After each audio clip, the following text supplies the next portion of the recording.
एकदा गण्या आणि गण्याची बायको फिरायला गेली होती. जाताना घराला कुलूप लावून गेली.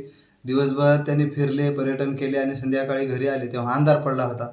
आणि मग आता घराला अंधार पडल्यावर मग घराला कुलूप लावून गेले होते. मग संध्याकाळी कुलूप काढायचं होतं. मग चावी होती गण्याच्या बायकोकडं. मग ती गेली अशी कुलूप काढायला लागली.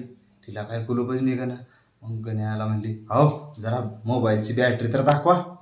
मग गण्यानं मोबाईलची बॅटरी धरली तरी कुलूप काढायला लागली. कुलूप काही निघत ना. घामाघूम झालेली बायको. आता गण्याला दया आली. गण्या म्हणला, तू एक काम कर म्हणला, तू इकडं हो, मी कुलूप काढतो म्हणला, तू बॅटरी धर माझी मोबाईलची. मग मोबाईल तिच्या हातात दिला आणि गण्या गेला. चावी फिरवली की कुलूप निघालं. कुलूप निघाल्याबरोबर बायको म्हणते, हा आता कळालं का तुम्हाला बॅटरी कशी धरायची असते ते.